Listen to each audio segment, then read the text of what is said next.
La Caisse nationale de prévoyance sociale CNPS a organisé sa traditionnelle cérémonie de présentation de vœux. Ce fut une occasion de dresser le bilan de ses activités.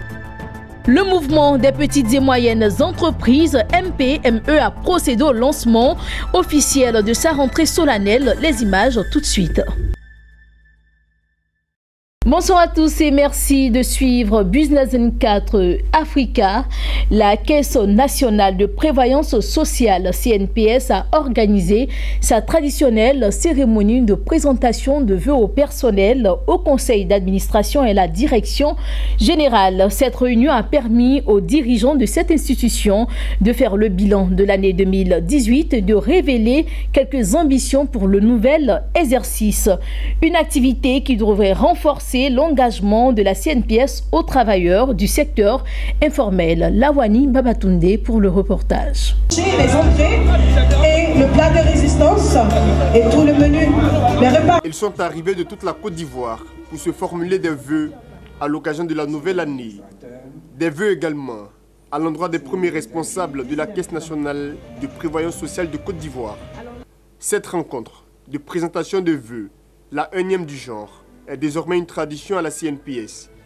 Bon, à l'endroit des dirigeants de cette institution, je souhaite surtout mes vœux d'excellente santé et que le Tout-Puissant puisse leur donner beaucoup de discernement, beaucoup de sagesse pour diriger cette grande maison. Surtout qu'on a tracé de nouveaux sillons. Je souhaite qu'en cette année 2019, d'ailleurs, tous les dirigeants de l'institution soient, j'allais dire, gratifiés de vœux de santé, de vœux de prospérité, de vœux, en tout cas, qui vont permettre à l'institution d'aller de l'avant. La traditionnelle présentation de vœux de la CNPS est aussi le moment de jeter un regard dans le rétroviseur et faire le bilan des activités de l'exercice 2018. Cela fait 5 ans que nous sommes en responsabilité au niveau de notre institution. Un bilan de cette période de gestion nous permet de constater que des résultats probants sont enregistrés, même si des défis importants restent à relever. Au niveau du recouvrement des cotisations, les déclarations sont passées de 204 milliards en 2014 à 291 milliards en 2018, soit une évolution moyenne de 9% par an. Quant au recouvrement effectif des cotisations, le montant est passé de 186 milliards à 257 milliards en 2018, ce qui donne une évolution moyenne de 8%. S'agissant des investissements financiers, le dynamisme qui a caractérisé cette activité s'est traduit par une croissance moyenne de 60% des produits financiers sur la période 2014-2018. Quant au résultat net, il est passé de 45 milliards en 2014 à plus de 90 milliards en 2018. Au total, le portefeuille financier et monétaire de l'institution s'est accru de façon importante puisqu'il est passé de 82 milliards en 2014 à environ 350 milliards en 2018. Les agents de la CNPS se sont prêtés à tous les jeux pour rendre l'instant festif. Un instant immortalisé par la distinction des meilleurs travailleurs à travers la 5e édition du prix d'excellence. On peut le dire, l'année 2019 commence bien pour la CNPS et ce ne sont pas les agents primés qui nous diront le contraire. Ils se sont exprimés au micro de nos reporters. Bonsoir monsieur. Vous êtes Madame Angamon Marie-Antoinette, directeur de l'agence CNPS de Yopougon. Alors quel est le prix que vous avez remporté ce soir? Ce soir nous avons remporté le premier prix de la meilleure structure déconcentrée de la CNPS. Et qu'est-ce que cela représente pour vous? Cela représente pour nous une grande satisfaction parce que c'est une source de motivation supplémentaire pour le personnel de Yopougon. Parce que jusque-là, c'était des prix individuels. Personnellement, j'ai déjà eu 2 prix, mais je cherchais un prix d'ensemble pour que le personnel se sente aussi récompensé. Et ce soir, le personnel a été récompensé. Et cela vous engage à quoi désormais? À plus de qualité envers nos partenaires sociaux que sont les assurés et les employeurs. C'est toujours assez réconfortant de savoir que votre employeur, votre entreprise a reconnu votre mérite et vous a choisi comme le meilleur des meilleurs dans l'entreprise.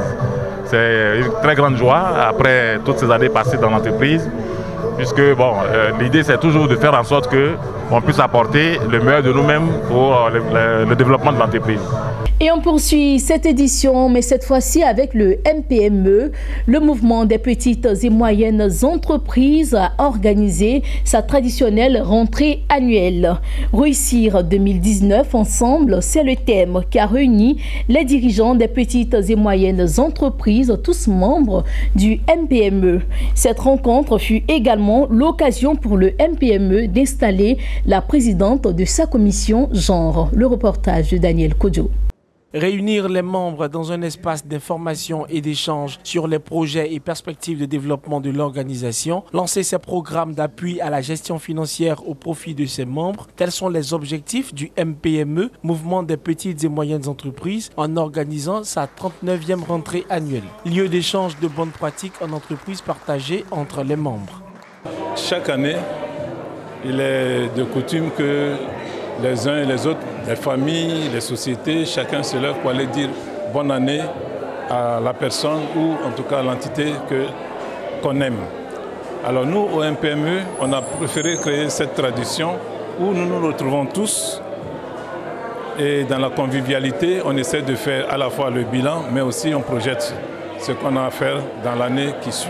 Ça nous permet de nous galvaniser sur ce que nous avons prévu et puis de faire en sorte que encourager tous les autres qui peut-être l'année précédente n'ont pas eu beaucoup de chance ou en tout cas qui ont été un peu frustrés, on ne sait pas trop pourquoi. Donc ça permet à chacun de reprendre des forces, de se rendre compte que les autres ont pu faire quelque chose, donc pourquoi pas moi. L'ambition pour 2019 d'être un acteur du rayonnement du MPME habite tous les participants à cette rentrée annuelle. Parmi ceux-ci, Carmen Nyamba Yao, levée au rang de présidente de la commission genre. Sa mission est de promouvoir, développer et soutenir l'entrepreneuriat féminin comme levier de développement économique durable en Côte d'Ivoire. Pour ce mandat-là, comme on disait, c'est de faire en sorte que les femmes, l'entrepreneuriat féminin, soit le levier de développement économique et durable en Côte d'Ivoire. Et pour ce faire, on entend accompagner les femmes dans l'expansion de leur entreprise à partir de la réalisation de projets impactant positivement, bien sûr, l'économie ivoirienne. Le MPME veut relever plusieurs défis en 2019 pour le développement des petites et moyennes entreprises ivoiriennes. Sont prévues en cette nouvelle année une assemblée générale extraordinaire pour la validation des nouveaux statuts du MPME, la mise en œuvre du projet de mission économique et de prospection commerciale d'MPME ivoirienne en Guinée et le démarrage effectif des activités de l'espace assistance et conseil aux entreprises. Après Abidjan, à l'ouest de la Côte d'Ivoire, à Diokoué, les meilleurs élèves du premier trimestre du collège Legbedji Yao Jules ont été primés. Histoire pour les responsables d'encourager l'excellence et motiver les élèves à redoubler d'efforts au travail. Notre correspondant Théodore Kanga nous fait le compte-rendu. Le collège Legbedji Yao Jules de Diokoué n'a pas voulu attendre la fin d'année pour célébrer l'excellence. Récemment, les meilleurs élèves du premier trimestre ont été distingués. Ils sont au nombre de 134, à se voir encouragés pour leur performance. Je suis heureux aujourd'hui parce qu'on m'a fait cadeau. Je fais mieux que ça. Je remercie le fondateur. Je suis très contente aujourd'hui parce que le fondateur m'a fait parce que j'ai été première. Je suis la mère de l'enfant qui a été deuxième, la mère de Sanogo Ahmed. Vraiment, je vais dire merci au fondateur et Legbegui. Et je vais dire merci aussi à Dieu. Pour le fondateur du collège Legbegui Yao Jules, c'est une manière d'encourager les élèves de son collège, mais aussi créer une saine émulation chez les apprenants et chez les enseignants en récompensant le mérite. Donc j'ai initié cette activité pour connaître la valeur de ces élèves. C'est une manière d'encourager les enfants. Moi-même, j'apprécie le travail bien fait, encourager ces enfants pour que le collège de Yao Jules soit parmi les premiers établissements du département de Diokué.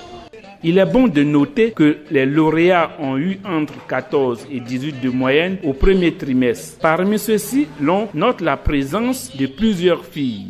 À présent, cette information en images avant de refermer ce journal en Tunisie. Les exportations de produits agroalimentaires ont rapporté près de 4,9 milliards de dinars, soit équivalent à 1,6 milliard en 2018. Cette bonne performance des expéditions a contribué à faire reculer le déficit des échanges agroalimentaires à 501 millions de dinars, soit 168 millions de dollars, dans un contexte de hausse des importations. Voilà qui met fin à cette édition qui a été réalisée et proposée par l'ensemble de la rédaction. Merci à vous pour votre attention. À très bientôt.